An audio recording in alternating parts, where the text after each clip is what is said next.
இன்றைக்கு திருக்குறுந்தாண்டகத்தினுடைய மீதி 10 இல்லையா?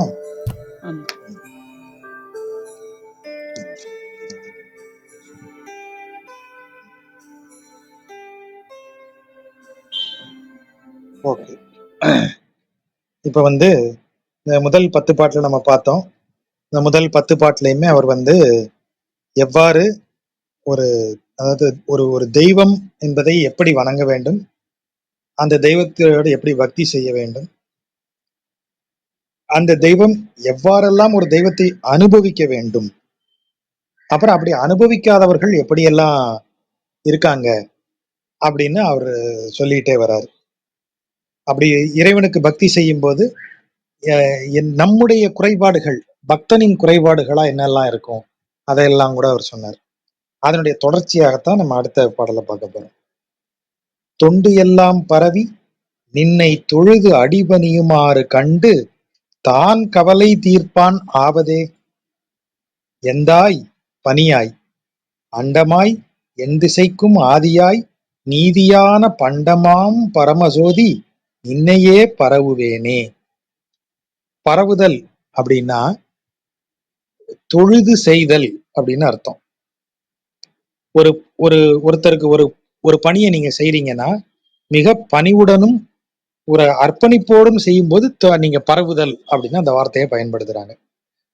அப்ப தொண்டு எல்லாம் பரவி, அப்ப இறைவனுக்கு உரிய தொண்டுகளை, இறைவனுக்குரிய செயல்களை மிக பணிவோடு அர்ப்பணிப்போடு செய்து நின்னை தொழுது, நேரடியா பெருமாள்கிட்ட பேசுறாரு அவரு, நின்னை தொழுது உன்னை வணங்கி அடி பணியுமாறு, உன்னை வணங்கி உன்னுடைய திருவடிகளை தொழுது அதற்கு அடிபணிந்து உனக்கு தேவையான தொண்டுகளை எல்லாம் மிகுந்த பணிவோடும் அர்ப்பணிப்போடும் செய்து, ஏன் செய்யறோம் இதெல்லாம்? கண்டு. இதெல்லாம் ஏன் செய்யறேன்னா உன்னை காணும் ஆவலால் செய்கிறேன். அத அடிபணியுமாறு கண்டு என்றால் காண்பதற்காக அடிபணியுமாறு அப்படின்னு பொருள் எடுக்கணும். அதுல உன்னை நான் பார்க்கறதுக்காகத்தான் இவ்வளவு செய்யறேன். மிகுந்த பணிவோடும் அர்ப்பணிப்போடும் உனக்குரிய தொண்டு காரியங்களை செய்கிறேன். எப்போதும் உன் திருவடிகளையே நினைத்து தொழுகிறேன். இதெல்லாம் உன்னை நான் பார்க்கணுங்கிறதுக்காக, உன்னை காண வேண்டும் என்பதற்காக. ஏன் காணணும்பா என்னைய? அடுத்த கேள்வி வரும்ல. இப்ப அடுத்தது பதில், அவரே பதில கேள்வியா வைக்கிறார். இப்ப முதல்ல கேள்வி என்ன? எதுக்காக நீ என்னைய பார்க்கணும்? அதாவது என்ன காரணத்துக்காக நீ இந்த தொண்டுகளை எல்லாம் செய்கிறாய்? தொண்டு எல்லாம் பரவி நின்னை தொழுது அடிபணிகிறேன். எதுக்குப்பா அதெல்லாம் செய்யற? உன்னை பார்க்கணுங்கிற ஆசையினால செய்யறேன். கண்டு. சரி, என்னை ஏன் பார்க்கணும்னு ஆசைப்படுற? கவலையெல்லாம், இந்த உலகத்தில் சம்சார துக்கத்தில் பிறந்த அனைவருக்கும் துயரம் உண்டு, சம்சார துக்கம் உண்டு. பூமியில் பிறந்தாலே சம்சார துக்கம் உண்டு. அப்படி சம்சார துக்கத்தின் கவலைகள் தீர வேண்டுமானால் உன்னைத்தான் அடைய வேண்டும். அப்படி இல்லாமல் தானே தனது கவலைகளை தீர்த்து கொள்ளுகிறது முடிகிற காரியமா அப்படின்னு பதிலா கேள்வியா கேட்கிறார். ஏன்பா என்னை பார்க்கணும்னு நினைக்கிற? ஏன் இப்படி விழுந்து விழுந்து காரியங்களை செய்யற? என்ன விஷயம்? இல்ல, உங்களை பார்க்கணும்னு தான் சார் இதெல்லாம் செய்யறேன். எதுக்கு என்னைய பார்க்கணும்? எவனாவது அவன் துன்பங்களை அவனே திருத்திக்கிற முடியுமா சார்? இங்க இப்படி பதில் கேள்வியா வருது. தானே தன் கவலை தீர்ப்பான் ஆவதே. அப்படிதான் அந்த தானேங்கிறது மறைந்து வருகிறது. தன் கவலை தீர்ப்பான் ஆவதே. எவனாவது தன் கவலையை தானே தீர்த்து கொள்வது ஆகக்கூடிய காரியமா? அப்போ இந்த சம்சார துக்கத்தை தீர்ப்பதற்குத்தான் நான் உன்னை காண வருகிறேன். உன்னை காண்பதற்குத்தான் நான் இவ்வளவு தொண்டுகளை செய்து நின் அடி பணிந்து அதை தொழுது நிற்கிறேன். எனக்கு ஏதாவது ஒரு வழியை சொல்லு. பணியாய், பணி இடாய், எனக்கு ஒரு வேலையை சொல்லு, என்ன செய்யணும்னு சொல்லு. அதான் பணியாய். பணித்தல் என்றால் ஆர்டர் போடுறதுதான் பணித்தல். செய்ய பணிக்கப்படுகிறதுன்னு இன்னும் எழுதுறாங்க.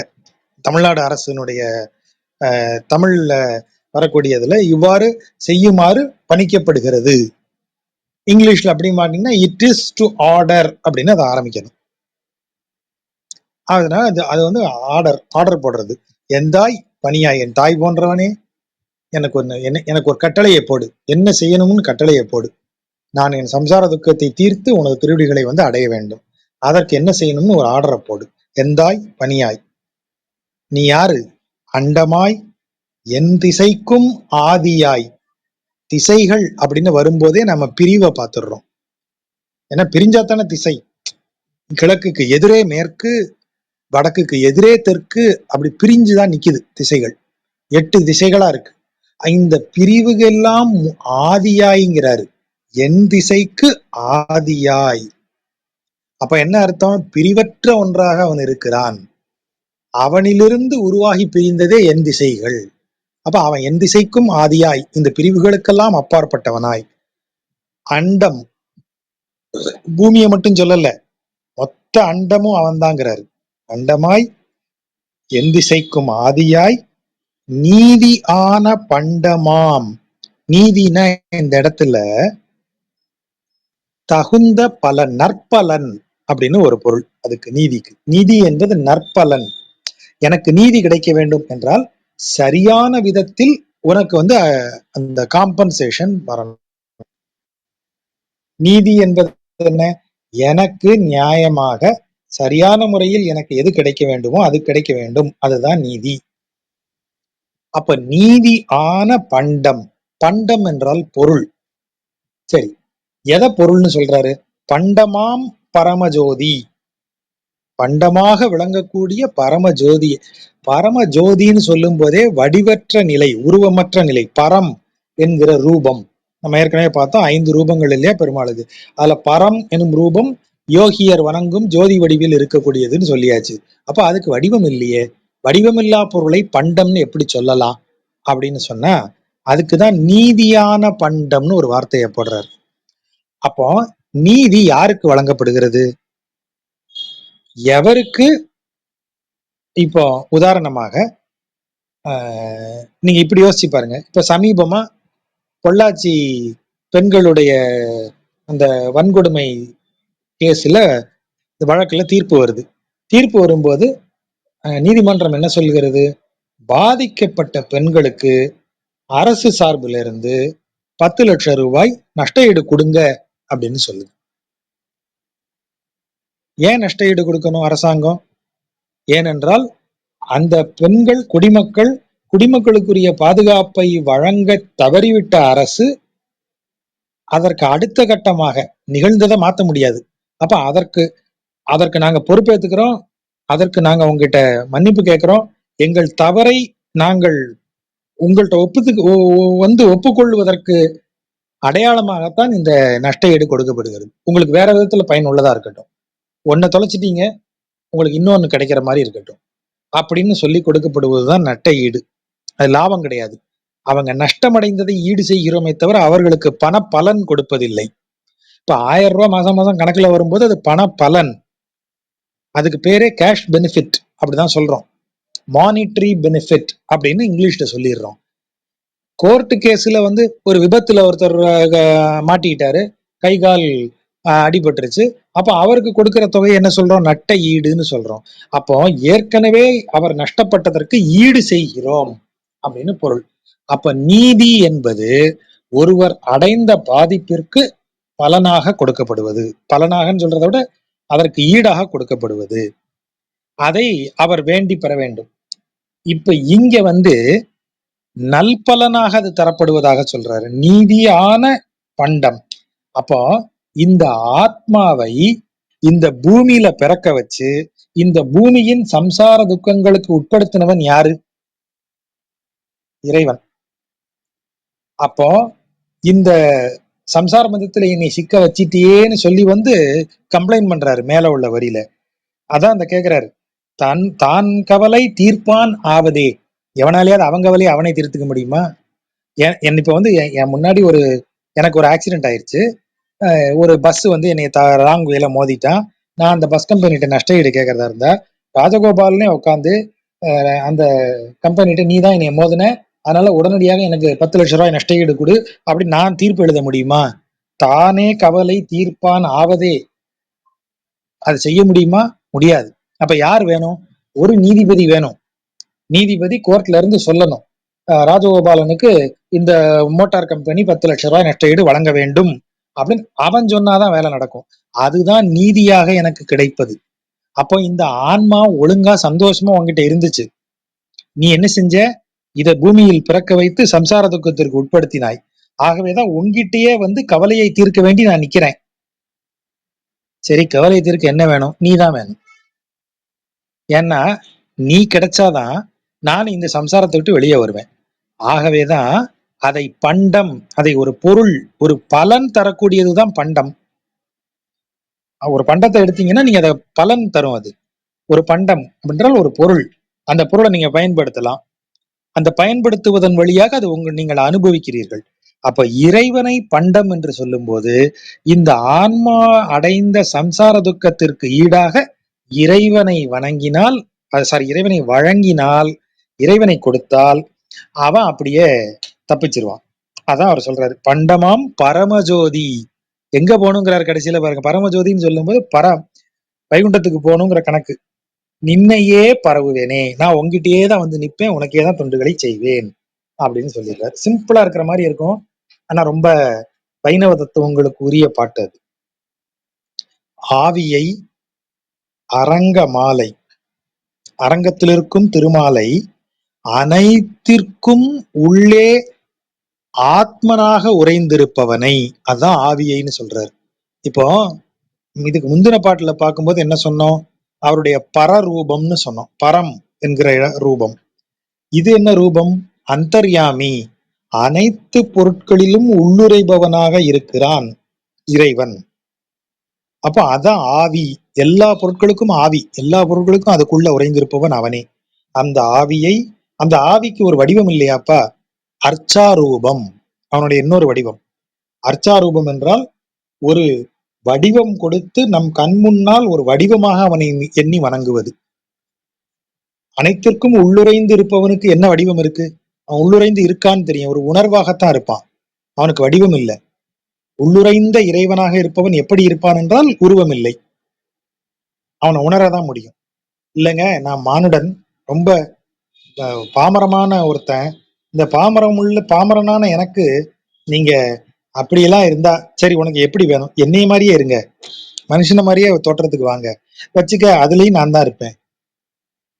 அப்படியாகத்தான் அவர் வந்து அர்ச்சாரூபமாக ஆகிறார். அதனாலதான் அரங்கத்தில் இருக்கும் திருமாலை சொல்றாரு, அரங்க மாலை. திருமரங்கத்துல அவர் நீளமாக பள்ளி கொண்டிருக்கக்கூடிய நெடுமால் என ஒரு உருவத்தோடு விளங்குகிறார், ஒரு வடிவம் கொண்டு விளங்குகிறார். அப்ப அந்தர்யாமியாக உரைபவனை, அர்ச்சாரூபமாக நம் கண்முன் கிடப்பவனை, ஆவியை, அரங்க மாலை, அப்படிப்பட்ட தெய்வத்தை, அழுக்கு உடம்பு, இந்த உடம்பு இறைவனுக்குரிய தொண்டுகளை செய்யாமல் உலக இச்சைகளுக்காக செயல்பட்டதால் இந்த உடம்பு அழுக்கு உடம்புன்னு சொல்றாரு அவரு. யாரு? திருமங்கை மன்னர். பிறந்ததுல இருந்து என்ன வேலை செஞ்ச? நீ வேலை செஞ்சு என்ன செஞ்ச? உனக்கு சொத்து சேர்த்துக்கிட்ட, உன்னுடைய உடம்பை பார்த்துக்கிட்ட, நல்லா சாப்பிட்ட, உலக இன்பங்களை அனுபவித்த, அப்ப இதெல்லாம் உனது உடலுக்கே நீ செய்து கொண்டாய் என்பதால் இந்த உடம்பு அழுக்குப்பட்டது. இறைவனுக்காக ஒரு காரியத்தை செய்யும் போது இந்த உடல் அழுக்காகாது, நீ உனக்காகவே செய்து கொள்ளும் போது இந்த உடல் அழுக்கு உடல். அதே மாதிரிதான் எச்சில் வாய். எச்சில் என்றால் என்ன? பிறரால் வெறுக்கப்படுவது எச்சில். யாராவது நம்ம பக்கத்துல பேசி ஒரு ஒரு ஒரு சொட்டு அவங்க எச்சில் நம்ம மேல பட்டுச்சுன்னா நமக்கு எவ்வளவு அருவருப்பா இருக்கும்.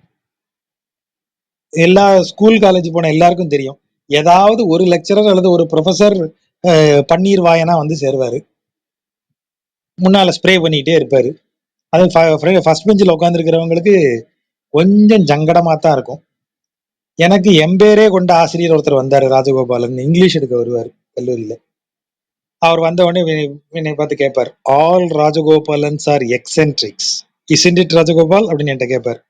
உடனே நான் அப்சல்யூட்லி சார், வெத்தலை போட்டு தான் கிளாஸுக்கு வருவார். அதனால நான் ரெடியா இருக்கணும். எப்போ அவர் என் பக்கம் திரும்புறாரோ அப்ப நான் கழுத்தை ஓனான் மாதிரி வழக்குன்னு பின்னாடி இழுத்துட்டு கொஞ்சம் கேப் மெயின்டைன் பண்ணிக்கணும். அந்த ரேஞ்சுக்கு தான் அவர் இருப்பார். அப்ப எச்சில் என்பது அவ்வளவு அருவருக்கத்தக்கதாக இருக்கிறது. இந்த இடத்துல எது எச்சில் என்று சொல்லப்படுகிறது? வாய்க்குள்ள இருந்து வெளியே வர்ற எல்லாம் எச்சில் தானே. அப்ப இவ்வளவு நாளா நான் என்ன செய்தேன்? இந்த வாயிலிருந்து வெளியே வர்ற வார்த்தைகள்ல இன்னொருவரை புகழ்ந்து பேசி எனக்கு சாதகமாக, எனக்கு பலன், இந்த உடலுக்கு பலன் பெறுவதற்காக பிறருக்கு சாதகமா பேசினேனே. அப்ப என் வாய் எச்சில் வாய். என் வாயிலிருந்து வரக்கூடிய சொல் எச்சிலான சொல். ஏன்னா அதுக்கு இறைவனை புகழை பாடாமல், பிறர் நலன் கருதாமல், தன்னலம் கருதி பேசப்பட்ட பேச்சுக்கள் இந்த வாயிலிருந்து வந்ததால இந்த வாயிலிருந்து வர்றதெல்லாம் எச்சில். அதாவது அருவருக்கத்தக்கது. தூய்மையில் தொண்டனேன் நான். நான் ஒரு தூய்மை இல்லாத தொண்டனாக இருந்தேன். அதாவது உனக்கு அடிபணிந்து உனக்கு தான் எல்லாவற்றையும் செய்யணும்னு நான் தொண்டனானேன். ஆனா தொண்டனாகும் போது நான் என்னவா இருந்தேன்? பெஸ்ட் கேண்டிடேட்டாவா நான் உங்க கம்பெனில வந்து சேர்ந்தேன். அந்த கம்பெனில கொஞ்சம் கையாடல் பண்ணி, இந்த கம்பெனில கொஞ்சம் எக்ஸ்பீரியன்ஸ் எல்லாம் அப்படி கொஞ்சம் மாத்தி கீத்தி போட்டு, இந்த கம்பெனில கொஞ்சம் என் பர்ஃபார்மன்ஸ் எல்லாம் கொஞ்சம் ஆல்டர் பண்ணி, இப்படி பல திருத்தலமான வேலைகளை செஞ்சுதான் உங்க கம்பெனிக்குள்ள வந்தேன். வந்ததுக்கு அப்புறம் ஒழுங்காயிட்டேன்னு வைங்க. ஆனா உள்ள நுழையும் போது நான் என்னவா இருந்தேன்? தூய்மையில் தொண்டனேன் நான். ஏன்பா நீ தூய்மை இல்லாதவனா இருக்க? அழுக்கு உடம்பு எச்சில் வாயோடு தூய்மை இல்லாத தொண்டனாக இருந்தேன் நான். அந்த மாதிரி இருந்து கொண்டே ஆவியை அரங்க மாலை சொல்லினேன் தொல்லை நாமம். தொல்லை என்றால் தொல்புகழ் கொண்ட நாமம். தொல்லை என்பது தொல்புகழ். அதாவது அந்த பெயர் எப்ப வந்தது அவனுக்குன்னு கேட்டீங்கன்னா தெரியாது. ரொம்ப முன்னாடியில இருந்தே அவனுக்கு அதான்ப்பா பேரு. அதான் தொல்லை. மிக பழைய காலத்திலிருந்தே அதான் அவனுக்கு பெயர். அதான் ஓம் நமோ நாராயணான்னு சொல்ற மந்திரம். நாராயணன் என்கிற அவனது பெயர் எப்போது வந்தது என்றே தெரியாது. அந்த பெயரை, அந்த பெயர் கொண்ட ஆவியை, அந்த பெயர் கொண்ட அரங்க மாலை நான் வந்து என்னுடைய அழுக்கு உடம்பு எச்சில் வாயால் சொன்னேன். தூய்மை இல்லாத தொண்டனாக இருந்தேன். பாவியேன் பிழைத்தவாறு. ஆறு என்றால் வழிங்கிற பொருள். பாரு, எந்த வழியிலெல்லாம் நான் பாவி தப்பு பண்ணியிருக்கேன். பாவியேன் பிழைத்தவர், இந்த வழியில தப்பு பண்ணியிருக்கேன்பா. தவறான உடலுடனும் தவறான வாயுடனும் தூய்மையின்றி அவன் பெயரையெல்லாம் சொன்னேன்பா. இந்த வழியில தான் நான் தவறு பண்ணியிருக்கேன் என்று அஞ்சினேற்கு.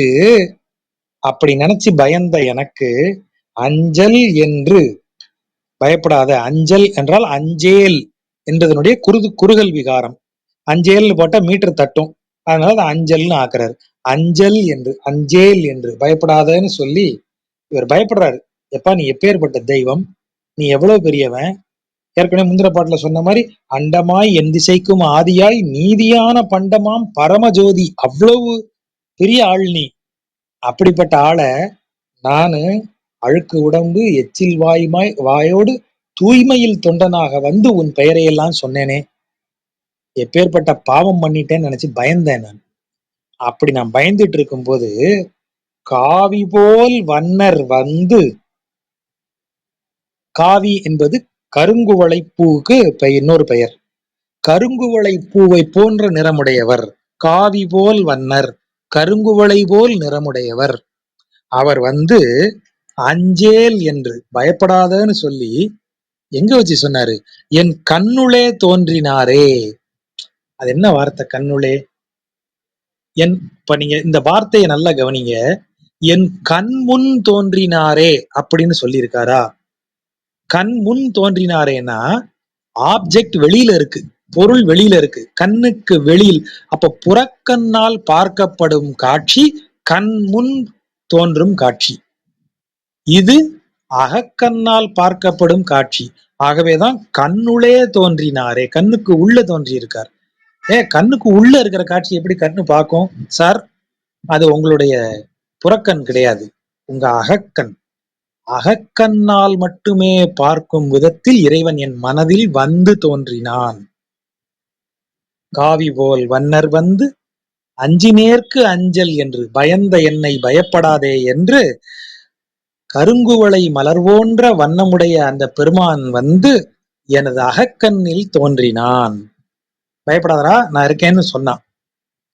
இரும்பு அனன்று உண்ட நீரும் போதரும் கொள்க. கொள்கன நோட் திஸ் பாயிண்ட், அதான் கொள்க. உணர்வீராக. இந்த பாயிண்ட மறந்துடாதீங்க, ஞாபகம் வச்சுக்கோங்க. இரும்பு அனன்று உண்ட நீரும் போதரும். ஏற்கனவே ஒரு பாட்டு பார்த்தோம் இல்லையா, இரும்பு அனன்று உண்ட நீர் போல எம்பெருமானுக்கு எந்தன் அரும்பெறல் அன்பு புக்கிட்டுன்னு 5வது பாட்டு பார்த்தோம். இதே பாட்டுல அதே உதாரணத்தை திரும்ப பயன்படுத்துறாரு. இரும்பு அனன்று உண்ட நீரும் போதரும். போதரும் என்றால் காலியாயிரும், இல்லாமல் ஆயிரும்னு அர்த்தம், நீங்கி விடும்னு அர்த்தம். இரும்பு நல்ல அனன்ற இரும்பு, அதாவது அப்படியே கனகனன்னு நெருப்புல காய்ச்சிருக்கீங்க, அதை தூக்கி அப்படி தண்ணியில போட்டீங்கன்னா சொருங்கிற சவுண்டோட தண்ணி என்ன ஆயிரும், காலி ஆயிரும், ஆவி ஆயிரும். இது பிசிக்ஸ் கிடையாது. அதனால என்ன சொல்றாங்க கவிஞர்கள் வந்து, அந்த சூடான இரும்பு அந்த தண்ணீரை குடித்து விட்டது அப்படின்னு சொல்றாங்க. கவிதையினுடைய பொருளிலே கவித்துவமாக சொல்லப்படுகிறது. அதான் இரும்பு உண்ட நீர் அப்படின்னு சொல்றாரு. இரும்பு எப்படி உண்டது? இரும்பு சாதாரணமா தண்ணியில போட்டீங்கன்னா அது ஒண்ணும் செய்யாது. இரும்பு அனன்று உண்ட நீர், இரும்ப காய்ச்சி போட்டீங்கன்னா அந்த தண்ணியை குடிச்சிரும். அந்த குடிச்ச நீர் எங்க போகும், எங்க போகும்னே தெரியாது. இரும்புக்கு உள்ளேயா இருக்கும், இருக்காது, இல்லாமலே ஆயிரும், எங்க இருக்குன்னே தெரியாமலே போயிரும். அத மாதிரி எந்தன் அரும்பினி பாவமெல்லாம் அகன்றன என்னை விட்டு. அத எப்படி சொல்றாரு, நான் ரொம்ப பாவம் பண்ணவன், தூய்மை இல்லாதவன், அழுக்கு உடம்பு எச்சில் வாயோடு அவன் பேரை சொன்னேன், ஐயோ இது தவறு பண்றோமே, நம்மை போல பாவி அவன் பேரை சொல்லலாமா அப்படின்னு நான் வருத்தப்படும் போது தபார்னு பார்த்தா அவன் என் அகக்கண்ணில் தோன்றினான். பயப்படாதடான்னு சொன்னான், அஞ்சேல் என்று சொன்னான். அப்ப இது வரைக்கும் நான் பாவியா இருந்தேன்ல, அதை நினைச்சுதானே வருத்தப்பட்டேன். இப்போ இரும்பு, காய்ச்சின இரும்பு தண்ணியில போட்டீங்கன்னா அந்த தண்ணி என்ன ஆகும், இரும்புக்குள்ள இருக்குமா, இருக்காது, வேற எங்க போச்சு, அப்படியே போச்சுங்க, அது எங்க போச்சுன்னே தெரியாம போச்சு. அத மாதிரி நான் செய்த அரும் பிணி பாவம் எல்லாம், மிக மோசமான குற்றங்கள் நான் செய்தவை, அதனால் விளைந்த பாவங்கள், அதனுடைய கர்ம வினைகள் எல்லாம் என்னை விட்டு அகன்றன. எப்படி காய்ச்சிய இரும்பில் பட்ட நீர் எங்கு செல்லுகிறது என்று தெரியாமல் போகிறதோ, அதை போல அவன் என் கண்ணுளே வந்து தோன்றிய மாத்திரத்தில் எனது அரும்பினி பாவங்களெல்லாம் அகன்றன. கரும்பு அமர் சோலை சூழ்ந்த அரங்கமா கோயில் கொண்ட கரும்பினை கண்டு கொண்டு என் கண் இணை கழிக்குமாறே. பாவமெல்லாம் நீங்கிருச்சு, இப்ப என்னையா பண்ற, கரும்பு வயல்களால் சூழப்பட்டிருக்கிற திருவரங்கத்தில் கோயில் கொண்டிருக்கிறானே ஒரு கரும்பு, யாரு, அவனே கரும்பு. யாருக்கு கரும்பு, கண்ணுக்கு கரும்பு. அவன் பார்க்க பார்க்க கரும்பு வாயால அப்படி சுவைக்க சுவைக்க சாறு, இனிய சாறு உள்ள இறங்கும். என் ஆளு அப்படியே கரும்பு மாதிரி படுத்திருக்கான் பாருங்க அரங்கத்துல, அவனை என் கண் இணைக்களா, அங்க பாருங்க, கண் இணை கழிக்குமாறு என் இரு கண்களும் அப்படியே அவனை பார்த்து பார்த்து கரும்பினை கண்டு கொண்டு. கண்ணால கரும்பை சாப்பிட முடியுமா? வந்து திருவரங்கத்துல உட்காருங்க, என் பெருமானார பாருங்க, அங்க கிடக்கிறது கரும்பு மாதிரி இனிப்பா இருப்பான், கண்ணால பார்க்க பார்க்க கண்ணால கரும்பை சாப்பிட முடியும், அந்த சுவையை அனுபவிக்க முடியுங்கிற மாதிரி அவன் இருப்பான். அப்படி சுவையை, அவன் சுவையை அனுபவிக்க வேண்டும் என்றால் அவனை வணங்கி அவன் அருள் நம் மனதில் தோன்றிய மாத்திரத்தில் நமது பாவங்கள் நம்மை விட்டு நீங்கிவிடும். அதன் பிறகு அவனை அனுபவித்து கிடப்பதே நமக்கு வேலையா இருக்கும். அதை எவ்வளவு அழகா சொல்லிட்டே வர்றாரு பாருங்க. இரும்பனன்று உண்ட நீரும் போதரும் கொள்க, எந்தன் அரும்பினி பாவமெல்லாம் அகன்றன என்னை விட்டு, கரும்பமர் சோலை சூழ்ந்த அரங்கமா கோயில் கொண்ட கரும்பினை கண்டு கொண்டு என் கண் இணை கழிக்குமாறே. முன்பே சொன்னது மீண்டும் ஞாபகப்படுத்துறேன், கண்டு கொண்டுங்கிற வார்த்தையை ஞாபகத்துல வச்சுக்கோங்க. கண்டு என் என் கண்ணினை கழிக்குமாறே இல்ல, கண்டு கொண்டு. அது என்ன கண்டு கொண்டு, கண்டு கொண்டு, கண்ணால் கண்டு மனதால் கொண்டு. கொண்டு என்றால் உள்ள எடுத்து வச்சுக்கிறது, கண்ணால எதை கண்டையோ அதை மனசுக்குள்ள எடுத்து வச்சுக்கிற.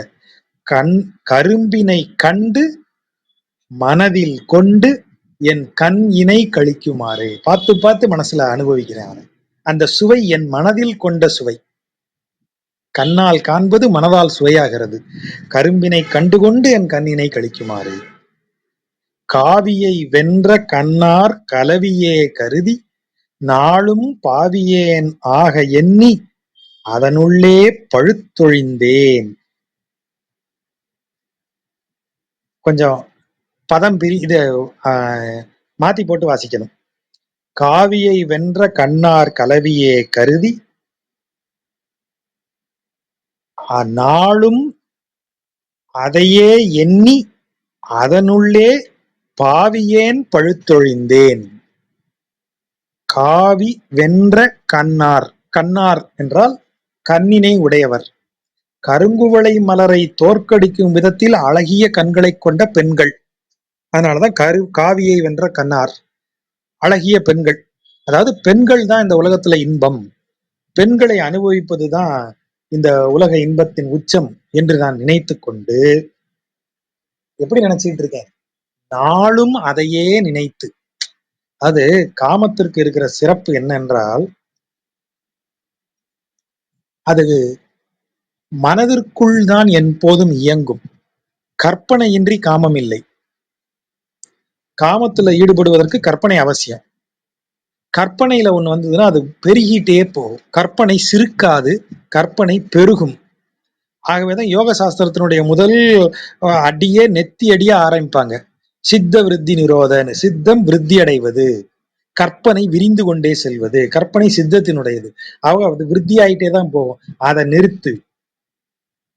அதை நிறுத்தினீங்கன்னா காமம் நின்றுரும். காம உணர்வுகள் முதல்ல தடைப்படுவது கற்பனை நிற்கும் போதுதான். அதனாலதான் நீங்க இந்த என்ன சொல்றது, கற்பனை இன்னும் சரியாக வளராத, கற்பனைனா என்ன, நம்முடைய இஷ்டத்துக்கு தகுந்த மாதிரி குக் பண்ணிக்கிற கற்பனை இருக்கு. அந்த கற்பனை வளராத குழந்தைகளுக்கெல்லாம் அது வெறும் கிரியேட்டிவிட்டியா இருக்கும், குழந்தைகளது கற்பனை. அதனாலதான் அவங்களுக்கு எந்த விதமான காம எண்ணங்களும் இல்லை குழந்தைகளுக்கு. ஆனால் கற்பனையை நான் எனக்கு தகுந்த மாதிரி எனக்கு தோதாக அதை மாற்றிக்கொள்ள முடியும்னு ஒரு இடம் வரும்போதுதான் அது விளைவுக்குரியதாக மாறுகிறது.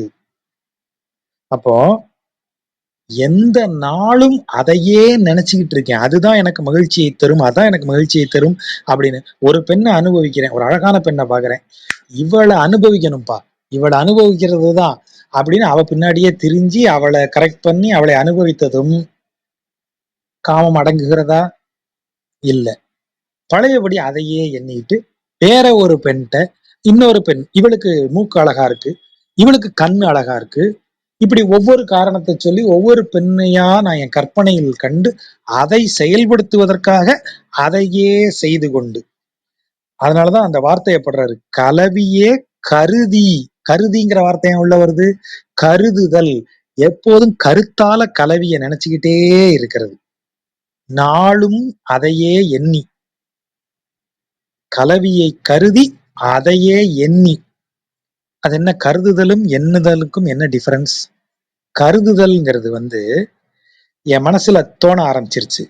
எண்ணுதல் அப்படின்னா அதை எப்படி செயல்படுத்துறதுன்னு ஸ்டெப் பை ஸ்டெப்பா ஒரு பிளானை போடுறேன்னு வைங்க. இப்போ ரொம்ப போர் அடிக்குதுப்பா, போய் எங்கேயாவது வீட்டுல சமைக்க போர் அடிக்குது, போய் நல்லா எங்கேயாவது ஒரு ஹோட்டல்ல திருப்தியா சாப்பிட்டு வரணும். இது என்னது, கருதுதல். சரி, எங்க போலாம், பக்கத்துல எந்த ஹோட்டல் இருக்கு, இங்க திண்டுக்கல் தலப்பா கட்டி, அடிக்கடி போனதுப்பா. அதுக்கடுத்து வேற என்ன புதுசு என்ன இருக்கு, இந்த எதிர்த்தாப்புல பட்டுக்கோட்டை காமாட்சின்னு திறந்திருக்கான்பா. ஆமாப்பா, அங்க 7 வகை குழம்பு எல்லாம் ஊத்துறானா, அங்க வேணா போவோமா? வாங்க, போன் பண்ணி கேளு, டேபிள் ரிசர்வ் பண்ண. இதெல்லாம் என்னது, எண்ணுதல். எண்ணுதல்ங்கிற வார்த்தை வரும்போதே அது நம்பரை குறிக்கிற சொல்லும் அதுதாங்கிறத ஞாபகத்துல வச்சுக்கோங்க. நீங்க அதை அளந்து பேசுவீங்க. முதல்ல போன் பண்ணு, ஒரு நீங்க அதை எழுத ஆரம்பிங்க, 1 2 3 4 லிஸ்ட் விழும். நீ வரையா, நீ வரையா, நீ வரல, இல்ல நீ வரல, இல்ல உனக்கு பார்சல் வாங்கிட்டு வரணுமா, நல்லா கவனிங்க. இதெல்லாம் எண்ணம். சரி, ஏறுங்க, எல்லாரும் ஏறுங்க, கார்லயே போயிருவோமா, ஆட்டோ பிடிச்சிருவோமா, இல்ல கார்லயே போயிடலாம். நீங்க ஒவ்வொன்றும் எப்படி பட்டியல் போடுறீங்க பாருங்க. கருதியது ஒரு உணவை உண்பதற்கு, அதற்கு பிறகு அதை செயல்படுத்த வரும்போது அது எண்ணமாக மாறுகிறது, கவுண்டபிள்ஸா மாறுது. அங்க போய் உட்கார்ந்த உடனே மெனுவை கையில் எடுத்துக்கிறோம். உனக்கு என்ன வேணும், இது ஒண்ணு சொல்லி நம்ம ஷேர் பண்ணிப்போம். இதெல்லாம் தான் எண்ணம். எண்ணம் என்பது list of items to be executed. எதை நான் கன்சியூம் பண்ணணும்னு ஒரு எண்ணம் எனக்கு முதல்ல தோணுதோ அது கருத்து. அப்ப கலவி என்னுடைய கருத்து. அதை செய்வதற்கு இந்த காவியை வென்ற கண்ணார் அந்த பொம்பளைகள் பின்னாடி போய் யாரை கரெக்ட் பண்ணலான்னு அதையே ஒவ்வொரு நாளும் சிந்திச்சுக்கிட்டே இருக்கேன் பாருங்க, பிளான் பண்ணிக்கிட்டே இருக்கேன் பாருங்க. அதுதான் எண்ணி ரெண்டும். இத செஞ்ச நானு அதனுள்ளேயே பாவியேன் பழுத்திருந்தேனே. அதுக்குள்ளேயே கிடந்து கிடந்து கிடந்து அதையே தொழிலாகி அதிலேயே வெம்பி போய் கிடக்குறேன் நான். அதான் பழுத்திருந்தேனே. தூவிசேர் அன்னம் மன்னும் சூழ்புனல் குடந்த யானை. தூவி என்றால் இறக்கை, இறகு.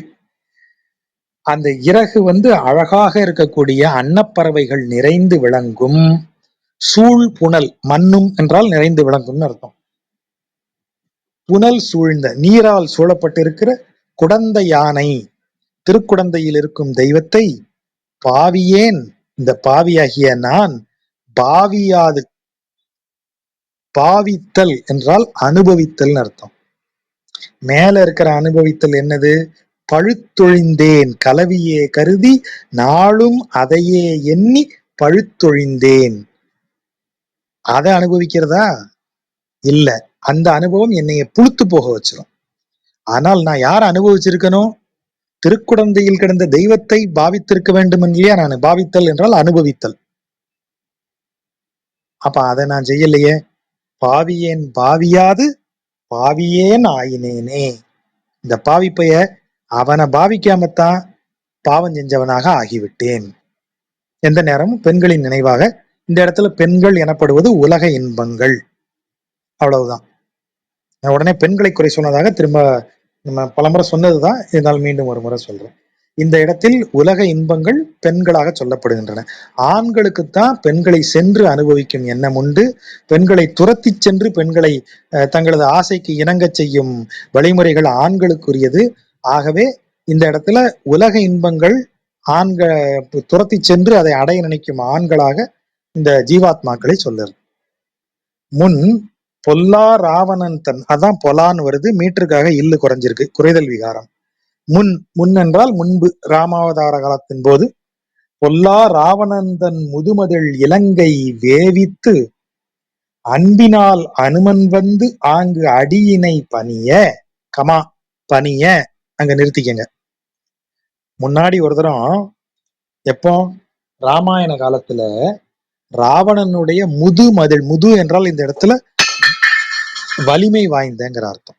வலிமை வாய்ந்த ராவணனுடைய மதில், இலங்கை நகரனுடைய மதிலை தாண்டி குதித்து இலங்கை நகரை எரியூட்டி, வேவித்து, வேவித்து என்றால் வேக வைத்து, நெருப்பில் வேக விட்டுன்னு அர்த்தம். இப்ப அந்த வேவித்துங்கிற வார்த்தை எனக்கு ரொம்ப ஆச்சரியமா இருக்கு. இங்க ஆற்காடு சைடு இல்ல, குறிப்பா அந்த சென்னை இதுல வேலூர் இந்த பக்கத்துல எல்லாம் வேக வச்சது. இப்ப எங்க ஊர்ல கேட்டீங்கன்னா, திருநெல்வேலி பக்கம் கேட்டீங்கன்னா வேக வச்சது அப்படின்னு சொல்லுவாங்க. கடலை என்ன செஞ்ச, வறுத்தியா வேக வச்சியா? இல்ல வேக வச்ச கடலை அப்படிம்பாங்க. இதே இது இங்க கேளுங்க, இந்த பக்கத்துல வேவிச்சது அப்படிம்பாங்க. வேவிச்சது. மக்காச்சோளம், மக்காச்சோளம் அதுவா? சோளம் வேவிச்சது சார், கான் வேவிச்சது.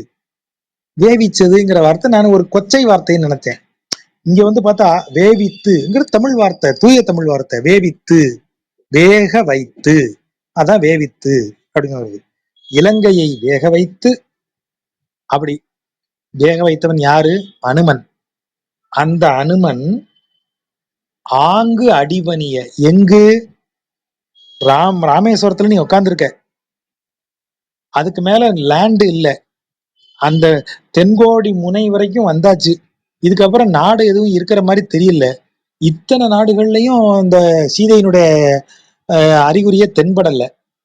இதுக்கு மேல எங்க போறது? ராமன் நம்பிக்கை இழந்து உட்காந்துருக்கான், சோகமா உட்காந்துருக்கான். அப்பதான் நாலா திசைகள்லையும் நம்ம கொஞ்சம் தாண்டி போய் பார்க்கலாம், கடலுக்கு அந்த புறம் எவனாவது இருக்க வாய்ப்பு இருக்கு, பார்க்கலாம்னு சொல்லிதான் அனுமன் போறான். அப்ப அங்கிருந்து அனுமன் அவளை பார்த்துட்டு எப்ப இலங்கையை வேக வைத்தான்? சீதையை சந்தித்த பிறகு. சும்மா வரக்கூடாது. சீதையை அந்த அரக்கிகளும் ராவணனும் மிரட்டிட்டு போறத பாக்குறான். அதுக்கப்புறம் தான் சீதைகிட்ட அவன் பேசுறான். பேசிட்டு போகும்போது, இவ்வளவு தூரம் ஒரு பொம்பளைய கொண்டாந்து வச்சு இவ்வளவு மிரட்டி அசிங்கம் பண்ணிக்கிட்டு இருக்காங்களே, இவனுங்களை சும்மா விட்டுட்டு போனா எப்படி? ஒரு காட்டு காட்டிட்டு போலான்னு சொல்லி அவர் இலங்கைய மொத்தமா அசோகவனத்தை அழித்து, அதுக்கு பிறகு அவன் வால்ல தீ வச்சா இலங்கைய பூரா தீ வச்சு கொளுத்திட்டு அவன் வந்துட்டான். அங்க கொளுத்துனவன் இங்க வந்து குதிக்கிறான், ராமேஸ்வரத்துல வந்து குதிக்கிறான். குதிச்சு பெருமானை பார்த்த உடனே, ராமனை பார்த்த உடனே அப்படியே அன்பினால குழஞ்சிடுறான். அனுமன் வந்து அன்பினால் அடி இணை பணிய, உனது திருவடிகள்ல அப்படியே அன்போட, யாரு? பொல்லாத ராவணனின் இலங்கை, முது மதில் இலங்கை, கடும் இது காவல் மிக்க, எவராலும் தாண்ட முடியாத மதிலை கொண்ட இலங்கையை தாண்டி அதை வேக வைத்த வீரனாகிய அனுமன் அன்பின் காரணமாக உனது திருவடிகளை பணிந்து அப்படி நிக்கிறான். அவன் அடி இணை பணிய நின்ற ராமனுக்கு, நின்றார்க்கு, அவன் அடியினை பணிய நின்றவர் யார்? அனுமன் வந்து அடியினை பணியும்படியாக நின்றார். யார் நின்றார்? ராமன். அதான் அந்த நின்றார்க்கு. பணிய நின்றார்க்குன்னு அது ராமனை இது அனுமனை குறிக்காது. அன்பினால் அனுமன் வந்து ஆங்கு அடி இணை பணிய அவன் பணியுமாறு நின்றார்க்கு. அவன் பணியுமாறு நின்றவர் யாரு? ராமன். எப்படி நின்னா அப்படின்னா அதான் ஆச்சரியம். அங்க எப்படி நெஞ்சு நிமித்திட்டு பெரிய வீரனாக பிரம்மாஸ்திரத்தை எல்லாம், தன்னை கட்டிய அஸ்திரத்தை எல்லாம் உடைச்சி மரங்களை பெயர்த்து, நீங்க அதை கம்பராமாயணத்துலதான் வாசிக்கணும். அசோகவனத்துல என்னவெல்லாம் அவன் செய்தான். அப்படிப்பட்டவன் ராமரை பார்த்தாச்சுன்னா உருகி அப்படியே எலும்பு எல்லாம் ஒண்ணும் இல்லாத மாதிரி உருகி குறுகி அப்படி போயிருவானாம். நீங்க இந்த அஞ்சலி செலுத்தும் ராமர் இதெல்லாம் பழைய வட இந்திய ஓவியங்களை பாருங்க, கூன் விழுந்த கிழவர் போல அனுமன் உருவம் இருக்கும். ஏன்னா அந்த ராமனை பார்த்தாச்சுன்னா அப்படி அப்படி ஆயிடுறாரு. அனுமன் அந்த பக்தியில அவனுடைய அவ்வளவு வலிமை வாய்ந்த உடலே அப்படி குறுகிறது. அது எப்படி இருந்ததுன்னு இவர் சொல்றாரு. என்பு எல்லாம் உருகி உக்கிட்டு, என்புனா எலும்பு, எலும்பெல்லாம் உருகி, உக்கிட்டு என்றால் உட்கிட்டு, உள்கிட்டி, அதான் உள்கிட்டு, அப்படி ஒன்னோட ஒண்ணு மடங்கிருது, இப்படி மோதி மடங்கிருது. எலும்பெல்லாம் ரப்பர் மாதிரி மடங்கிருது, எலும்பெல்லாம் உருகி ரப்பர் மாதிரி மடங்கி அப்படி ஆயிடுறான். என்னுடைய நெஞ்சம் என்னும் அன்பினால் ஞான நீர் கொண்டு ஆட்டுவன் அடியனேனே. அவன் நெஞ்செல்லாம் உருகி அப்படியே ஞானத்தால் ஆகிய நீர் போல ஆயிருது. அவன் நெஞ்சு தழும்பிருது அப்படியே. அதை ஞான நீராக உனக்கு அபிஷேகம் பண்ணுவேங்கிறார். இவர் காண்பிக்கக்கூடிய அந்த பக்தியின் மெய்ப்பாடு, அந்த பக்தியின் மெய்ப்பாட அவர் எங்க இருந்து பெறுகிறார்? அனுமன்ட்ட இருந்து பெறுகிறார். ஆகவேதான் அனுமனை ரெஃபரன்ஸ் வைக்கிறார். ராமன் பேரை கூட சொல்லல. அப்பேற்பட்ட அனுமன் அடிபணிய நின்ற தெய்வமாகிய உன்னை பார்த்து எனக்கு எலும்பு உருகுங்கிறாரு. தெய்வத்தின் பேரே வரல, ராவணன் பேர் வருது, அனுமன் பேர் வருது.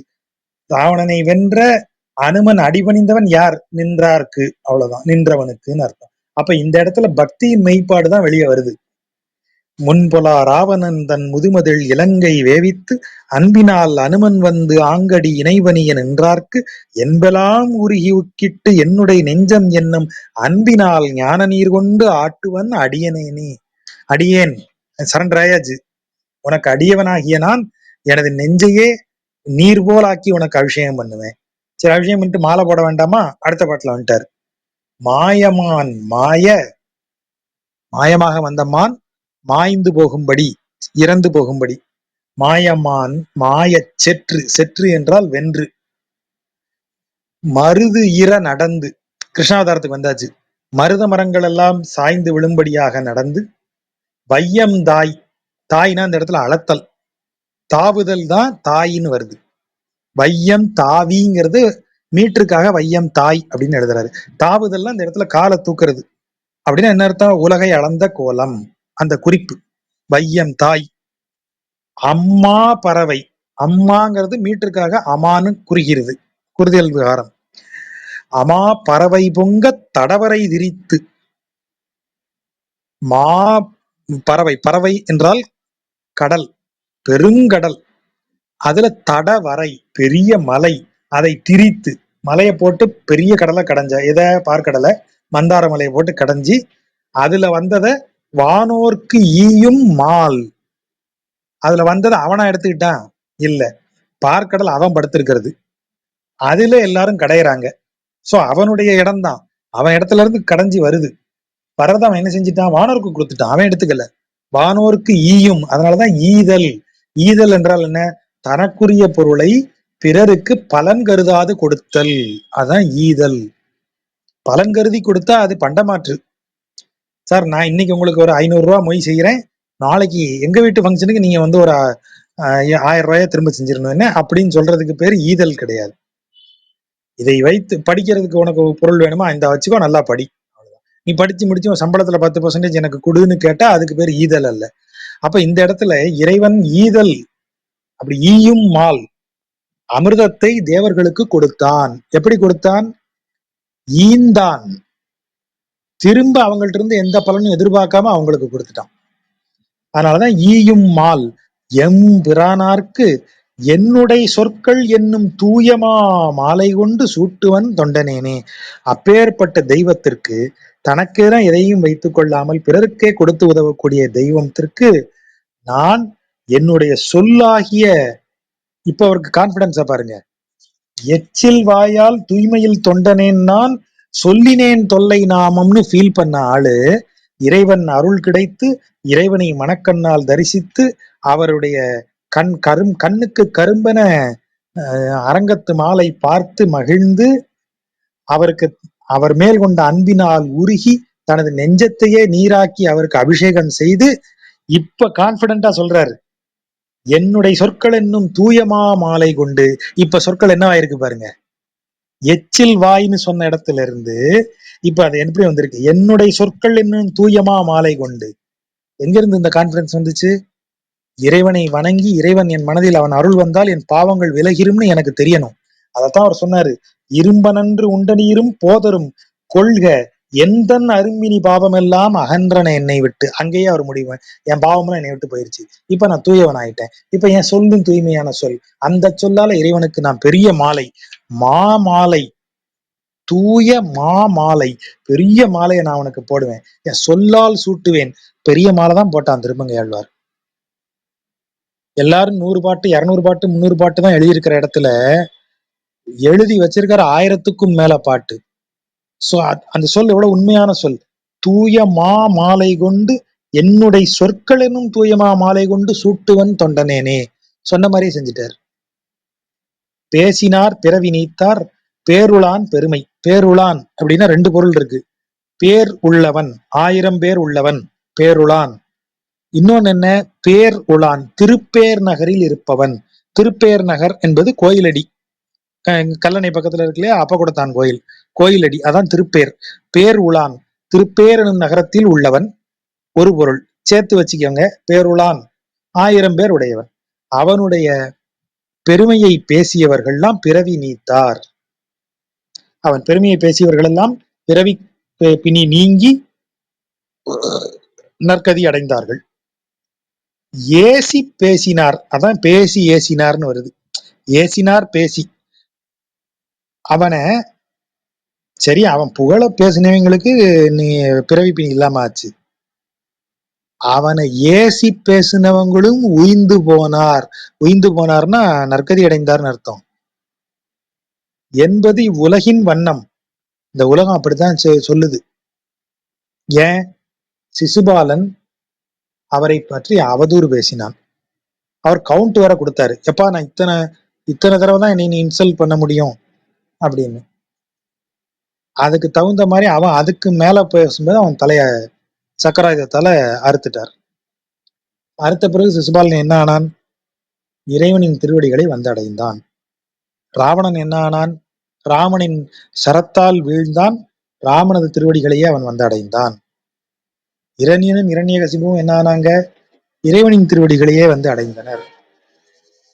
அது ஒரு கதை உண்டு, துர்வாச முனிவர் எதுக்கு வராராம், வேகமா பார்க்கடலுக்கு வரும்போது உள்ள தாயாரோடு தனித்து இருக்கிறார் பெருமாள்னு சொல்லி ஜெய விஜயராகிய துவாரபாலர்கள் அவரை உள்ள விடல. துர்வாசர் கோபமாயிட்டார், நான் யாருன்னு தெரிஞ்சும் உலகத்தை காக்கிற வேலையில இருக்கிறவன் அவன், உலகத்தை காப்பவனுக்கு என்னையா ஷிஃப்ட், மூணு ஷிஃப்டும் அவன் தான் பார்க்கணும், வேற யார் பாப்பா, அவனை பார்க்க என்னைய பார்க்க கூடாதுன்னு நீ சொல்லிட்டியா, நீங்க 2 பேரும் பூமியில மானிடர்களாக போய் பிறங்கன்ட்டார், பூமியில் பிறப்பீர்களாகன்ட்டார், அசுரர்களாக பிறப்பீர்களாகன்ட்டார். அதுக்குள்ள வெளியில சத்தம் கேட்டு பெருமாளை வந்து என்னன்னு பார்த்து, என்னையா டப்புன்னு இப்படி சாபம் கொடுத்துட்டேன், நான் தான் ஏன் அவங்களுக்கு அந்த டியூட்டியை அசைன் பண்ணேன், உள்ளுக்குள்ள யாரையும் விடாதீங்கன்னு. இப்ப நான் சொன்ன வேலையை செய்யறதுல அவங்களுக்கு எப்படி நீ சாபம் கொடுக்கலாம், வேற ஏதாவது ஒண்ணு பண்ணு. என்ன, சரி சார், சாபத்தை என்னால வாபஸ் வாங்க முடியாது, அதுல ஒரு சின்ன சேஞ்ச் வேணா பண்ணிக்கலாம். என்ன சேஞ்சு? இந்த பாரு, பூமியில பிறந்து 1000 வருஷம் தவங்கள்லாம் செய்து இறைவனை நீங்க வந்து சேரலாம். இது 1000 வருஷமா? அப்படிலாம் அவ்வளவு நாள்லாம் பெருமாளை விட்டு இருக்க முடியாதுன்றா 2 பேரும். இன்னொரு வழி சொல்றேன், சீக்கிரமா பிறந்து 100 வருஷத்துக்குள்ள பெருமாளை பத்தி கண்ணா பின்னான்னு பேசி அவங்க கையாலேயே சாகிறதுக்கு ரெடியா இருந்தீங்கன்னா நீங்க டக்கு நீங்க வந்துடலாம். அப்படியாக ஒரு 300 வருஷம், 1/3 ஆயிரும் உங்களுடைய சாபத்தினுடைய எஃபெக்ட். எது வேணும் உங்களுக்கு, 1000 வருஷமா இந்த 300 வருஷமா? ஐயா, நாங்க இந்த 300 வருஷத்தையும் எடுத்துக்கிறோம் அப்படின்னு சொன்னதுனாலதான் இரண்யன் இரண்ய கசிபுவாகவும், துரியோதனன் அப்புறம் சிசுபாலனாகவும், சாரி கம்சன் சிசுபாலனாகவும், அப்புறம் இன்னொரு 2ல என்னது, துரியோதனன், அப்புறம் இன்னொன்னு டக்குனு மறந்து போயிட்டேன். அதான் இரண்யன் இரண்யாட்சன் இரண்யகசிபு, அதுக்கப்புறம் சிசுபாலன், இவன் இன்னொரு 2 பேர் உண்டு. ஆமா, அந்த 3 அவர் திடீர்னு வரும். ராவணன் கும்பகர்ணன், ராவணன் கும்பகர்ணன், இப்ப சிசுபாலன், இவன், அப்புறம் இரண்யன் இரண்யாட்சன் ஆகிய 3 பேர்ல அந்த பேரா வந்து அவர்கிட்ட அடி வாங்கிட்டு சீக்கிரம் போறாங்க அப்படின்னு ஒரு ஒரு கதை உண்டு. அப்ப இவரை ஏசினார் கம்சன். கிருஷ்ணனை எந்த நேரம் ஏசிட்டு இருந்தான், சிசுபாலன் அதே மாதிரி ஏசிட்டே இருந்தான், கம்சனும் சிசுபாலனும். இந்த பக்கத்துக்கு வந்தீங்கன்னா இரண்யனும் இரண்யாட்சனும் எப்படி இருந்தாங்க, அதுவும் நீங்க பாத்தீங்கன்னாலே தெரியும். பிரகலாதன்ட்ட அவன் இரண்யன் சொல்றது என்ன, அவன் பேரையே என்கிட்ட சொல்லாத, ஊருக்குள்ள எவனுமே அவன் பேரை சொல்லக்கூடாது, அப்படி இருந்தவன், அவ்வளவு விரோதமாக இருந்தவன். ஹரி மேல் அவனுக்கு அவ்வளவு விரோதம். ராவணன் என்ன சொல்றான், கேவலம் மானுட பிறவி, தேவர்களே என்னை வெல்ல முடியல, இவெல்லாம் ஒரு மனுஷனா, இவெல்லாம் ஒரு ஆளா, குரங்க கூட்டு வந்திருக்கான்ல, அவன் அப்படி பேசுறான். கும்பகர்ணன், நான் உன்னை ஒரு கையால் நசுக்கிடுவேன் எல்லாம் பேசுறான். அப்ப இது எல்லாமே நமக்கு ஒரு ஒரு இப்படி சொன்னா உலகம் என்ன சொல்லுது, இவ்வுலகின் வண்ணம், உலகம் பார்க்கும் பார்வை என்ன, யோ அவரை பொழுது பேசணும்னு அவர்கிட்ட தான் போனான், அவரை ஏசி பேசணும் அவங்ககிட்ட தானே போறான், நீ அவரை ஏச வேண்டியதானன்னு கேட்பாங்களாம். உடனே இவர் பதில் சொல்றாரு, பேசினேன் ஏச மாட்டேன், பேசினேன் என்றால் அவன் பெருமையை பேசினேன், ஆனா அவரை தவறாலாம் பேச மாட்டேன், ஏச மாட்டேன். பேதையேன், எனக்கு ஒரு விவரமும் தெரியாதியா, அறிவு கிடையாது எனக்கு, இப்படி குயுக்தியா யோசிச்சு அப்படி போற வழியெல்லாம் எனக்கு தெரியாது, அவர் பெருமையைத்தான் பேசுவேன் நான். பேதையேன் பேசினேன் ஏச மாட்டேன், பிறவி நீத்தற்கு ஆசையோ பெரிது. பிறவியை நீத்து இந்த பிறவி கடலை விட்டு வந்துடணும்னு ரொம்ப பெரிய ஆசைதான் படுறேன், எனக்கே தெரியுது, பெரிய ஆசைதான், ஓவர் ஆசைதான். கொள்க அலைகடல் வண்ணர்பாலே, அலைகடலின் வண்ணம் கொண்டவனை மனதில் கொள்க. அவ்வளவுதான், சிம்பிளா முடிச்சிட்டார். எனக்கு ஆசை பெருசுதான், இந்த இந்த உலக வாழ்க்கையை விட்டு வந்துடணும்னு. ஒருத்தன் வந்து ஐடியா கொடுக்குறான், யோ ஏசுனவனுக்கும் அவன் இருந்தால அருள் புரிஞ்சிருக்காரியா, டக்குன்னு அருள் புரிஞ்சிட்டாரு ஏசுனவனுக்கு, நீ வேணா ஏசேன் அப்படின்னு ஐடியாலாம் கொடுக்குறான். எப்ப எனக்கு விவரம்லாம் தெரியாதியா, நான் ஏசல்லாம் மாட்டேன், அவர் பெருமையை வேணா பேசுறேன், பெருசா ஆசைப்படுறேன், எனக்கே தெரியுது, என்ன செய்யறது, பொறுப்பு அவன்கிட்ட கொடுத்துடுறேன். அலைகடர் வண்ணர் பாலே கொள்க, அவனையே மனசுக்குள்ள நினைச்சுக்கிட்டு செய்யறேன், அவ்வளவுதான். கொடுக்கறதும் கொடுக்காததும் அவன் விருப்பம். அந்த இடம் தான் பக்தனின் இடம். எனக்கு ஆசை இருக்கு என்னுடைய பிறவியை முடித்து விட வேண்டும் என்று, ஆனா அதை கொடுப்பதும் கொடுக்காதும் அவன் இஷ்டம். என் ஆசை பெருசுதான், எனக்கு தெரியும். இஷ்டம் அவனுடையது, முடிவு அவனுடையது, ஆசை என்னுடையது, அவ்வளவுதான். அதான் பக்தனின் நிலைமை. இழைப்பினை இயக்கம் நீக்கி, இழைப்பு என்றால் என்ன, இந்த சம்சார துக்கத்துல கிடந்து போராடி மூச்சு வாங்குது இல்லையா, அந்த இயக்கம், சம்சார துக்கத்தின் இயக்கத்தை நீக்கி, இருந்து, இருந்துனா யோக நிலையில் அமர்ந்துன்னு அர்த்தம். இருந்து பத்மாசனத்துல உட்காருங்க, அந்த மாதிரி அமர்ந்து, முன் இமையை கூட்டி, தியானத்தில் ஆள்பவர்கள் இரு கண் இமைகளையும் நெற்றி பொட்டை நோக்கி கொண்டு செல்லணும், அல்லது மூக்கு நுனியை நோக்கி கொண்டு வரணும். அதனாலதான் முன் இமையை கூட்டி முன்னாடி கொண்டு வரோம், அப்போ மூக்கு நுனி. மேல் அப்படின்னா நெற்றி பொட்டை நோக்கி கண் குவிதல், இது மூக்கை நோக்கி குவிதல். 3 நிகழ்த்தி. அளப்பு இல், அளப்பு என்றால் மெஷரபிள்னு அர்த்தம். அளந்து ஊத்துறது அப்படின்னா என்ன, மெஷர் பண்ணி ஊத்து. அளவிடுதல். அளப்பு இல், அளக்கவே முடியாத ஐம்புலன் அடக்கி. ஐம்புலன்களும் எவ்வளவு ஆசைப்படும் நீங்க எனக்கு அளந்து சொல்லுங்க. கண் எந்த அழகிய காட்சிகளை எல்லாம் பார்க்க விரும்பும், நீங்க லிஸ்ட் போட்டு முடிங்களேன் பார்ப்போம். காது நல்லிசையை கேட்க விரும்பும். சரி, எதெல்லாம் நல்லிசை நீங்க லிஸ்ட் போட்டு பாருங்க, நம்மளால லிஸ்ட் நிறுத்தவே முடியாது. சுவை, எந்த சுவையை, புளிப்பு சுவையை எனக்கு பிடிக்கும். அப்ப வெறும் புளியை தின்னுட்டு இருக்க வேண்டியதுதானே. புளிப்பு சுவையை இனிப்போட சேர்த்து, புளிப்பு சுவையை கசப்போட சேர்த்து, அப்புறம் புளிப்பு சுவையை எடுத்து உப்போட சேர்த்து, அப்புறம் ஒவ்வொன்றுலையும் புளிப்பை அப்படி கலந்து, எத்தனை புளிப்பு, தக்காளியில இருக்கிற புளிப்பு, ஸ்ட்ராபெரியில இருக்கிற புளிப்பு, புளியில இருக்கிற புளிப்பு, எவ்வளவு ரசனையை அனுபவிக்கிறோம். அதுக்கு ஏதாவது முடிவு இருக்கா? அதான் அளப்பியில் ஐம்புலன்கள். ஐம்புலன்களும் அனுபவிக்க நினைப்பதற்கு எந்த லிமிட்டும் கிடையாது, லிமிட்லெஸ். அப்படிப்பட்ட ஐம்புலனை அடக்கி எப்படி நல்ல ஆசனத்தில் அமர்ந்து கண் கருவிழிகளை மூக்கு நுனியில் இருக்குமாறு அமர்த்தி அளவின்றி அலையும் ஐம்புலன்களையும் அடக்கி அமர வைத்து அன்பு அவர்கண்ணே வைத்து, எவர்? பெருமாள். பெருமாள் மேல் அன்பை வைத்து துளக்கமில் சிந்தனை. துளக்கம் என்றால் தயக்கம். என்ன தயக்கம்? சந்தேகம். நிஜமாவே பெருமாள் வருவாரா? நிஜமாவே பெருமாள் இருக்காரா? நிஜமாவே இந்த உருவத்தை நம்ம இந்த சந்தேகம்லாம் இல்லாம துளக்கமில் சிந்தை செய்து அவர் மேல அன்பை வைத்து எந்த ஐயமும் இன்றி அவரை சிந்தித்து தோன்றலும் சுடர்விட்டு ஆங்கே. அப்ப சுடர்விட்டு அவன் தோன்றுவான். எங்கே? ஆங்கே. ஆங்கேனா துளக்கமில் சிந்தையி, அங்கதான் தோன்றுவான். ஐயமற்ற மனதில், ஐயமற்ற சிந்தனையில் இறைவன் தோன்றுவான்.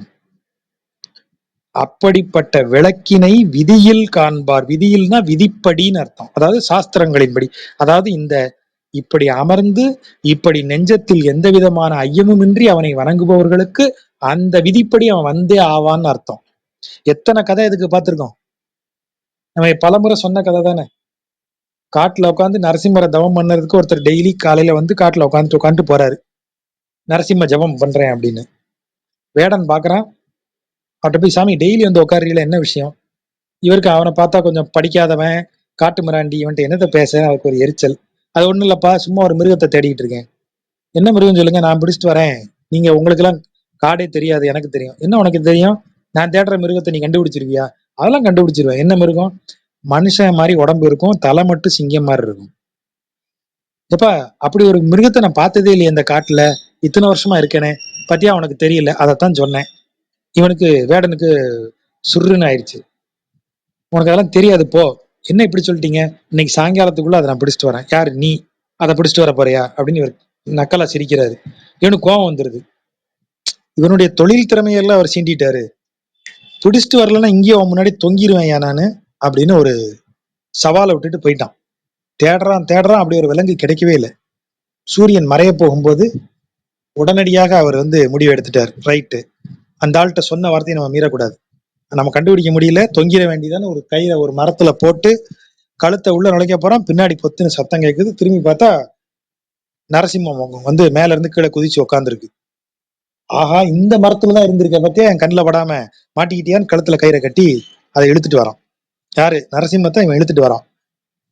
பார்த்தா அவர்கிட்ட வரான். சாமி இந்த பாருங்க, நீங்க கேட்டதை கொண்டான்ட்டேன் அப்படின்றார். அவருக்கு ஒண்ணுமே தெரியல, கயிறு மட்டும் இப்படி தொங்கிட்டு இருக்கு.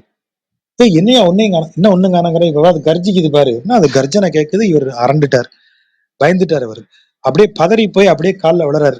நரசிம்மம் இருக்கிற இடத்துல காலில் விழுந்து சொல்றாரு, அவனுக்கெல்லாம் என் உருவத்தை காட்டினிய, எனக்கு காட்ட மாட்டேயா? நான் தானே உன்னை ஜெபம் பண்ணேன். அப்போ அந்த நரசிம்மருடைய குரல் சொல்லுது, அவன் என்னைய பார்க்கலன்னா சாகறதுக்கு ரெடியா இருந்தான். நான் இருக்கேன்னு நம்புனான் உன் வார்த்தைய. நீ என்ன செஞ்ச? ஆபீஸ்க்கு போற மாதிரி காலையில வந்து சாயங்காலம் வரைக்கும் இங்க உட்காந்து என் பேரை சொல்லிட்டு கவுண்ட் முடிஞ்சதுன்னு எந்திரிச்சு போனேன். இன்னைக்கு லட்சம் தடவை ஜபிச்சாச்சு, இன்னைக்கு கோடி தடவை ஜபிச்சாச்சுன்னு கணக்கு காமிச்சிட்டு எந்திரிச்சு போனேன். அப்போ உனக்கு மனசுக்குள்ள இருந்தது தயக்கம். ஒரு சின்ன சிந்தனையில ஒரு சின்ன ஐயம் இருந்தது. கோடி சொல்ற வரைக்கும் நான் வரமாட்டேன்னு நினைச்சியா? நீ ரொம்ப இதோட ஒரு தடவை சொல்லியிருந்தாலும் நான் வந்திருப்பேன். ஆனா அவன் என் பேரை கூட சொல்லல. ஆனா என்னைய பார்க்கலன்னா சாக ரெடியா இருந்தான். ஏன்னா நான் இருக்கேன்னு நம்புனான். இருக்கேன், என்னால கண்டுபிடிக்க முடியல. அப்ப நான் கிளம்பிட வேண்டும், நம்ம செத்துற வேண்டியதான் அப்படின்னு இருந்தா அவனுக்கு வந்தேன் அப்படின்னு இந்த கதையை பரமஹம்சர் சொல்றாரு. அந்த கதையை அப்படி இங்க யோசிச்சு இங்க போட்டு பாருங்க. துளக்கமில் சிந்தை செய்து சுடர்விட்டு ஆங்கே தோன்றலும் விதியின் காண்பார். எந்த மனதில் எந்த ஐயமுமற்ற சிந்தனை அவன் மேல் வந்து அன்பினால் வரணும். அந்த சிந்தனை சும்மா இல்ல, அன்பு அவர்கண்ணே வைத்து துளக்கமில் சிந்தனை செய்து. கண்டிஷன்லாம் கரெக்டா போடு. இந்த கண்டிஷன் படி நீ, இந்த விதிப்படி நீ இருந்தனா அவர் உனக்கு தோன்றுவார். அப்படி தோன்றினால் மெய்மையை காண்கிற்பாரோ, அவர்களுக்கு மெய்மை என்று வேறொன்றை காண முடியுமோ? அதான் கேள்வி. அவனை பார்த்தாச்சுன்னா மெய்ன்னு வேற என்னையா இருக்கு? அதான் பிண்டியார் மண்டையேந்தி பிறன்மனை திரிதந்து உண்ணும் முண்டியான் சாபம் தீர். இது முண்டியான் கிடையாது, திரிதந்து உண்ணும் உண்டியான். உண்ணும் உண்டியான் ஒரே சொல்லா வரும்போது உண்ணும் உண்டியான்னு வரும். அதை பிரிச்சு போடும்போது உண்ணும் உண்டியான்னு வரணும். இவங்க முண்டியான்னே போட்டாங்க. உண்டியான்னா உண்பவன் அர்த்தம். நமக்கு தெரியும், சிவன் பிரம்மனின் தலையை கிள்ளிடுறாரு. பிரம்மன் வேதம் சொல்லக்கூடியவன் என்பதால் அவருடைய பிரம்மகத்தி தோஷம் சிவனை பிடிக்கிறது. எப்படி பிரம்மகத்தி பிடிக்குது சிவனை? பிரம்மாவினுடைய கிள்ளப்பட்ட சிரம் இவரது கைகளில் ஒட்டி கொள்ளுகிறது. அது அப்படியே அழுகி சொட்டிக்கிட்டே இருக்கு, உதிர்ந்துகிட்டே இருக்கு. அதுதான் பிண்டி ஆர் மண்டை. மண்டை என்றால் மண்டையோடு, பிண்டி என்றால் துகள், பொடின்னு அர்த்தம். பொடி பொடியா உதிர்ந்துகிட்டே இருக்குது. இன்னைக்கு தெலுங்குல பிண்டி அப்படின்னா மாவுன்னு தான் அர்த்தம். பிண்டியார் மண்டை தெலுங்கு, தமிழ் சொல் தெலுங்குக்கு போயிருக்கலாம், ஆனா தெலுங்கு சொல் தமிழுக்குள்ள நுழைஞ்சிருக்கான்னு தெரியல. ஆனா பிண்டி என்றால் தெலுங்குல இன்னைக்கும் மாவு, பவுடர் அப்படிங்கிற பொருள்ல தான் சொல்லப்படுது. அப்படிப்பட்ட மண்டையை கையில ஏந்தி ஒவ்வொருத்தர்ட்டையா போய் பிச்சை எடுத்து தின்னு, அதாவது ஏன்னா இவர் தின்னதை பூரா அந்த மண்டவோடு தின்னுருது. இவருக்கு வாங்கி இவருடைய உணவை யார் கையால உணவு தின்னா அந்த மண்டவோடு பசி அடங்கும்னு சொல்லிதான் அவர் ஒவ்வொரு வீட்டுக்கா போறாரு. அதனாலதான் திரிதந்து, திரிதந்து என்றால் திரிந்துன்னு அர்த்தம். திரிதந்து உண்ணும் உண்டியான் யாரு? சிவன். அவன் சாபம் தீர்த்த ஒருவன் ஊர். அப்படிப்பட்ட சிவனுடைய சாபத்தை தீர்த்த ஒருவனது ஊர். உலகம் ஏத்தும் கண்டியூர் அரங்கம் மெய்யம் கச்சி. அதான் கண்டியூர், ஸ்ரீரங்கம், திருமெய்யம், திருக்கச்சி, அப்புறம் பேர், அதாவது திருப்பேர் எனப்படும் கோயிலடியா அப்ப கூடத்தான் மல்லை, மல்லை எனப்படும் மகாபலிபுரம் தலசேன பெருமாள் என்று மண்டினார். என்று மண்டினார்னா போய் அப்படியே நெருங்கி நிற்பது. இப்படி ஒவ்வொரு ஊரா போய் அவனை நெருங்கி வணங்கியவர்கள் உய்யல் அல்லால், அப்படிப்பட்டவங்க உய்யாமல் மற்ற யாருக்கு உய்யலாமே? அப்படி போய் வணங்கினவர்கள் உய்யாம வேற யாருக்குப்பா உய்வு கிடைக்கும் அப்படின்னு கேக்குறாரு. பானவர்தங்கள் கோணும் யாரு? இந்திரன். மலர்மிசை அயனும், மலர்மேல் அமர்ந்த ஐயனாகிய பிரம்மனும் நாளும் தேமலர் தூவி. தேமலர்னா தேன் நிறைந்த மலர். ஒவ்வொரு நாளும் தேன் நிறைந்த மலர்களை தூவி ஏத்தும் சேவடி செங்கன்மால். சேவடி சிறந்த திருவடிகளை உடைய, செங்கண்ணாகிய சிவந்த கண்களை உடைய மால் திருமாலை மானவேல் கலியன். மான என்றால் வலிமை வாய்ந்தன்னு அர்த்தம். மானவேல் கலியன், வலிமையான வேலை கையில் ஏந்திய கலியன் சொன்ன வன் தமிழ் மாலை, அழகிய தமிழ் மாலை. 4 5 20 பாடல்களை ஊனம் அது இன்றி வல்லார். அந்த பாட்டுல எதுவும் குறைகளின்றி அந்த பாட்டை பாட வல்லார். ஒளி விசும்பு ஆழ்வர் தாமே. எது ஒளி விசும்பு? வானத்துல அண்டத்துல அனைத்து உலகங்களுக்கும் மேலாக ஒளி வீசிக் கொண்டிருக்கக்கூடியது வைகுண்டம், பரமபதம். அந்த பரமபதத்தை ஆழ்வர் அப்படின்னா அந்த பரமபதத்தில் நித்திய சூரிகளாக இருப்பர். இந்த 20 பாட்டையும் குறையின்றி தவறின்றி சொன்னவர்கள் அங்கு நித்திய சூரிகளாக வீற்றி இருப்பார்னு சொல்லி முடிக்கிறார். கொஞ்சம் நீளமா போயிருச்சு. பொறுமையாக கேட்ட நண்பர்களுக்கு நன்றி. நன்றி ஜெகா. எப்போதும் போல ரொம்ப அருமையான விளக்கங்கள்.